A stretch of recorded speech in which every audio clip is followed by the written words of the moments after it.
히브리서 11장 31절 말씀을 같이 보시겠습니다. 믿음으로 기생 라합은 정탐꾼을 평안히 영접하였으므로 순종하지 아니한 자와 함께 멸망하지 아니하였도다. 아멘. 오늘 본문 말씀을 보시면 여리고의 기생이었던 라합의 믿음에 대해 우리에게 말씀해 줍니다. 성경은 라합을 기생이라 이렇게 얘기하고 있어요. 조선시대에도 기생이 있었죠. 그런데 우리나라 기생들은 춤도 추고 검은 거나 가야금도 연주하고 피리도 불고 어떤 경우는 판소리도 하고 시도 짓고 그림도 그리는 종합예술인에 더 가깝다. 그렇게 볼 수 있다면 본문이 말하는 이 기생이라는 단어를 보면 헬라어 본문이 프로네라는 말입니다. 정말 노골적으로 돈을 받고 몸을 파는 사람이라는 뜻이에요. 우리말 성경이 기생이라고 라합을 번역해 놓은 건 굉장히 점잖게 표현을 해 놓은 것이라 그렇게 볼 수 있습니다. 그래서 이 라합이란 여인은 지금까지 우리가 히브리서 11장을 통해서 살펴봤던 믿음의 조상들하고 비교해 보기에는 굉장히 많은 면에서 이질적인 면이 있는 사람입니다. 그럼에도 불구하고 성경은 믿음으로라고 라합의 이야기를 시작한다 이거예요. 이 라합은 그 가족과 라합만이 여리고가 멸망할 때 그 가정이 멸망치 않고 구원을 받았죠. 어떻게 이런 일이 가능했느냐? 성경이 말하기를 라합이 믿음으로 행했기 때문이다. 그렇게 말씀해 줍니다. 라합이라는 사람은 도대체 어떤 믿음을 가졌으며 이 라합의 믿음을 통해 우리를 향하신 하나님의 마음이 무엇일까? 우리가 그것을 한번 나눠보는 시간이 될 수 있기를 원합니다.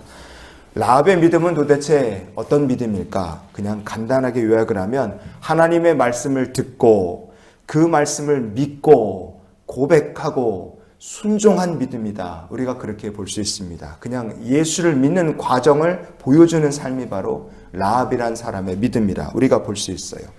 라합은 과연 무엇을 들었는가? 우리가 추측컨대 라합이란 사람은 아모리 족속 출신이다.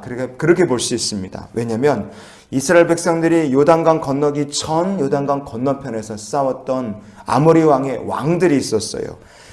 같은 아모리 족속, 같은 동양 사람이기 때문에 아마도 라합은 그 소식을 접하지 않았을까 그렇게 생각이 됩니다. 아모리 족속, 하나님께서 심판하시기로 작정하신 가나안의 7족속 중에 하나입니다. 그러니 여호수아가 보낸 사자들을 발견했을 때 자기도 같은 아모리 족속 사람이라면 고향 사람들 그리고 자기 동족의 이야기를 들었을 때 이 정탐꾼들을 보고 이놈들 잘 걸렸다. 여리고의 왕에게 일러 바칠 수도 있지 않았습니까? 원수를 갚을 수도 있었음에도 라합은 두 정탐꾼을 숨겨줍니다. 그들을 도와요. 왜 이렇게 했을까? 비록 아모리 족속의 사람이었지만 라합이 소식을 듣고 믿게 된 겁니다. 어떤 소식을 들었느냐? 하나님께서 하신 일, 하나님께서 자기 백성을 구원하시기 위해 어떤 일을 하셨는지를 듣게 됐고 그것을 들음으로 믿게 된 것이 바로 라합의 행동을 설명해 준 이유가 되겠죠. 로마서 10장 17절 말씀해 보시면 그러므로 믿음은 들음에서 나며 그랬어요. 여러분 우리가 믿음은 들음에서 난다는 것을 기억하기 원합니다. 자꾸만 하나님의 말씀을 듣고 자녀들에게, 식구들에게, 예수 알지 못한 이들에게 우리가 부지런히 복음을 선포하고 우리에게 주신 하나님의 은혜를 나누는 성도가 될 수 있기 원합니다. 그러면 들음에서 믿음이 나고 그 믿음에서 결단의 역사가 나고 사람이 거듭나는 역사까지 하나님께서 이루실 줄 믿습니다. 여리고성을 정탐하기에 보냄받은 2명의 정탐꾼은 라합의 집에 유숙하게 되죠. 그리고 그들에게 라합이 이렇게 이야기합니다. 여호수아 2장의 10절 말씀을 같이 보시겠습니다.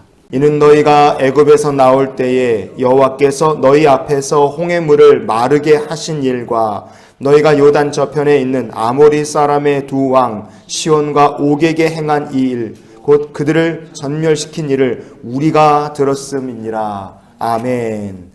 라합은 이미 두 사람의 정체를 정확하게 알고 있었습니다. 여리고 왕은 정탐꾼을 찾고 있었고 잡히면 죽는 거죠.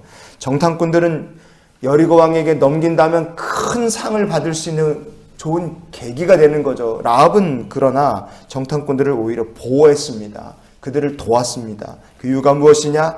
자기 백성을 위해서 애굽을 멸하시고 홍해를 건너게 하신 구원의 하나님을 라합이 듣고 그 하나님을 자기의 하나님으로 또한 영접했기 때문인 줄 믿습니다. 이 라합의 믿음을 야고보서는 우리에게 이렇게 말씀합니다. 야고보서 2장의 25절, 26절 말씀을 이어서 보시겠습니다. 또 이와 같이 기생 라합이 사자들을 접대하여 다른 길로 나가게 할 때에 행함으로 의롭다 하심을 받은 것이 아니냐. 영혼 없는 몸이 죽은 것 같이 행함이 없는 믿음은 죽은 것이니라. 아멘. 성경은요, 정탐꾼들을 도운 라합의 믿음을 행함이 있는 믿음이다, 살아있는 믿음이라 그렇게 칭합니다. 여러분, 하나님에 대한 말씀을 듣고 믿음을 결단하고 그리고 자기의 목숨, 생명 위험을 감당하면서 순종하고 움직인 믿음, 그게 바로 라합의 믿음이었습니다. 그래서 성경이 이 기생 라합을 다른 믿음의 조상들 그리고 이 뒤에 나올 사사들과도 어깨를 견줄 만한 믿음의 사람으로 오늘 우리들에게 고백하고 있는 줄 믿습니다. 그럼 우리가 라합의 믿음을 통해서 간직해야 될 신앙은 과연 무엇일까? 여호수아 2장 11절 말씀을 오늘 말씀의 결론으로 우리가 같이 보시겠습니다. 너희의 하나님 여호와는 위로는 하늘에서도 아래는 땅에서도 하나님이시니라. 아멘. 여러분, 이 라합의 믿음 중에서 참 위대한 표현이 있죠. 하나님은 하늘에서도 하나님, 땅에서도 하나님이시다. 바로 전능하신 하나님에 대한 고백입니다. 여러분, 라합과 같이 전능하신 하나님의 말씀을 듣고 믿고 나의 하나님으로 영접하고 순종하고 결단한 믿음, 그 믿음을 우리가 갖기 원하고 이 세대가 그런 라합과 같은 믿음을 알고 하나님께로 돌아오는 세대가 될 수 있기를 우리가 기도하며 살기 원합니다. 그래서 우리가 이런 기도로 오늘을 살았으면 좋겠어요. 하나님, 이 세대 가운데 라합과 같은 부흥의 역사가 일어나게 하여 주시옵소서. 듣고 믿고 결단하고 순종하고 행동하고 이 라합의 믿음의 역사가 우리 자녀들 세대 가운데 일어나게 하시고 우리 손주 손녀들이 그렇게 라합과 같이 믿음으로 하나님과 동행하며 주의 구원을 누리는 복된 세대가 되게 해 주시옵소서.